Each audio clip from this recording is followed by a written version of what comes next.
Now look, over the past few weeks, I've been pretty critical of Cenk Uygur and even Anna Kasparian on a number of different issues. But when it comes to this particular exchange, I can honestly understand why Cenk is making the arguments that he makes. Whether people agree with him or not, I think a lot of what he says reflects what millions of people around the world have been thinking as they watch this conflict unfold. And as this discussion goes on, the debate becomes incredibly tense, with neither side willing to back down for even a second. As always, we're going to watch the full clip first, and once it's over, I'll come back and give you guys my thoughts, my commentary, and my overall perspective on everything that was said. So with that being said, let's jump straight into it. Seventh, and to say that there weren't atrocities committed, I mean, it's, I think war's violent. I know war's violent. War's permanent. War can be very scary, but the moment you start taking children as prisoners and then taking them across borders, that's a big problem. That's on a number of reasons, not just moral reasons. But if you can't tell the truth about something right in front of your face, why would we think that a ceasefire negotiation is going to take place in good faith? Whenever someone starts using so many words and talking over themselves, and when an argument starts, they don't listen to the other side.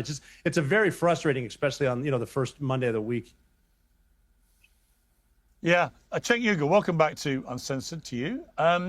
What did you think of it? I mean, I just felt after half an hour talking to that guy that I just can't see any deal really working here because there's so little trust on both sides. Hamas hate the Israelis hate Hamas. You can have any kind of peace deal in principle that you want to try and conjure, but is it really going to stop these guys wanting to kill each other? Yeah, of course we can have a peace deal. So Israel and Egypt have had a peace deal for decades. The necessity is for Israel to want a peace deal. So look, that conversation didn't move me at all as to why that particular peace deal isn't going to work. Hamas has agreed to give up its weapons. That's of the deal, which, by the way, I'm on the left, but if this deal held, I would give Trump a lot of credit because the Israelis claimed they wanted the hostages back and they wanted Hamas to disarm, and Trump got both of them. Now Israel says, no, we don't want the deal, and we're going to keep 70% of Gaza. So, Piers, you know that I said on this show that this was never about self-defense. It was about land acquisition. And here they are sitting on 70% of Gaza.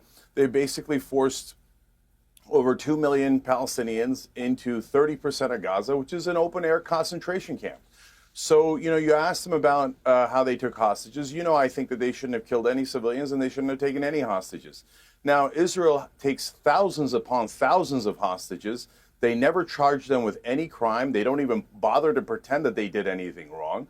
Then they systematically torture and rape them. So what Israel has done is demonstrably way, way worse than Hamas. So in terms of the hostages, in terms of the occupation, in terms of 70 times the civilians killed, we all know why we don't have peace. There's only one reason, and it's Israel. So Israel says no to the deal that Trump and Hamas just did. They say no to the deal that Trump did with Iran. They say in that memorandum of understanding, they have to leave Lebanon. And Israel says, no, we're never going to leave southern Lebanon. This was always about greater Israel. And America, you owe us. You owe us your military. Now 18 Americans have died, and apparently they owed Israel their lives. Over 400 Americans injured, all for Israel. All the wars are for Israel. And so, you could blame Hamas, and I would agree with you on what they did on October 7th and the civilians killed. But at the end of the day, who deserves more blame, the slaves or the slaveholders? Obviously, the slaveholders, obviously Israel. So they say, well, look, maybe we might liberate you if you grovel at our feet. But then, us, we never listen to any peace deal, so we probably will defy it anyway. So there's nothing that appeases the fascists in Israel. Can we please stop funding them and having our men and women killed for this terrorist state? And if you call Hamas terrorists, okay, no problem, Piers. But you have to acknowledge that Israel is far bigger terrorist organization. They have a worse civilian kill ratio, and they've killed at a bare minimum 70 times the number of civilians. And you talked about that baby who was taken hostage. They incinerated 23,000 children. Why are we helping these Nazis? Okay, Matt Tardio, welcome back to you to Uncensored. What is your response to Cenk Uygur? Hey, Cenk, listen, I'm holding in front of me the the Hamas charter from 2017. Can you point to me where it states what the actual land of Palestine consists of that they say is being occupied right now? Do you know what it actually says? So you know that. I don't care about the Hamas charter. I care about the Palestinian. Okay, well, you people. should. No, okay, B, so okay, I know so, what happened in hold on, 1948. Cenk, Hey, does Israel exist? Hold on, Cenk. I asked you a specific Okay, question. does Palestine You had your chance. exist? No. I asked you a specific question and you didn't want to. So I'm going to read it for you. This is my response. No, I don't give a damn about their charter. Cenk, Why this would is I care? important. No, Israel because voted this is Hamas's stance. to You don't care enslave about the this charter? Palestinians forever. You don't care so about how this? Do you, about, You don't how care do you about feel what about they're the Well, I'm saying? state of interested. Israel Hang on. enslaving the You don't care Don't about talk your Palestinians? over each other. stance? Please don't talk over each other. I'm interested in Cenk. hearing it. So, Matt, read it to us. Yeah, so this is from paragraph 2, the land of Palestine. Palestine, which it extends from the River Jordan in the east to the Mediterranean in the west, and from Ras al-Nakura in the north to al-Rashash in the south, is an integral territorial unit. It is the land and the home of the Palestinian people. The expulsion and banishment of the Palestinian people from their land and the establishment of the Zionist entity therein do not annul the right of the Palestinian people to their entire land and do not entrench any rights therein for the usurping Zionist entity. When they talk about occupation, they're not talking about Gaza because both Cenk, you, we all know that there were 0 Israeli troops inside of Gaza on October 7th. Further, when you gave that interview to that spokesperson, you asked him specifically, whether they're going to lay down their arms, how it's going to go. He continued to state that they were going to resist. And what does that resisting basically consist of? Well, we can refer to paragraph 25 in their charter. Resisting the occupation with all means and methods is a legitimate right guaranteed by divine laws and by international norms and laws. At the heart of these lie armed resistance, which is regarded as a strategic choice for protecting the principles and the rights of the Palestinian people. By all means and methods. Cenk, all means and methods would include rape, it would include murder, it would include burning down villages, and all of those things. And you want to sit back and you want to paint them and say they're not a terrorist entity and the United States should stay out of it. You're a U.S. citizen, are you not? I didn't say that. Oh, no, wait, you're not. Oh, I'm sorry, Joe Kent.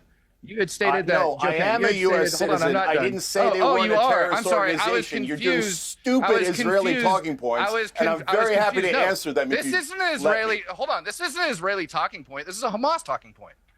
Further, you're a U.S. citizen. You said that we shouldn't do anything about them. What about the U.S. citizens? Namely, let's go with the last one that Hamas killed, Hirsch Goldberg. He was taken hostage. Should the U.S. have sat idly by and allowed this radical terrorist organization to take U.S. citizens and kill them? What's your stance on that? And okay, Joe, now he's asked me another question. Okay, now you've asked me a number of questions. Can I answer them? Absolutely. Okay. I'd love to hear your So excuse. number one, okay, here we go. So number one, Israel has killed 10 U.S. citizens in the last 3 years.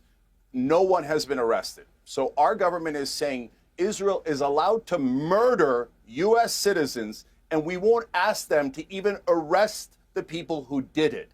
So that is how little the Israelis think of U.S. citizens. They take our money. They've taken over $300 billion.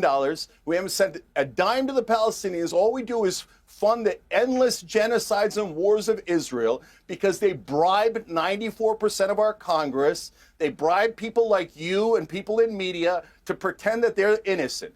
Now, the reality is... How am I bribed, Cenk? Hamas is are you fighting alleging back that I'm against being an paid? occupation... How am I bribed?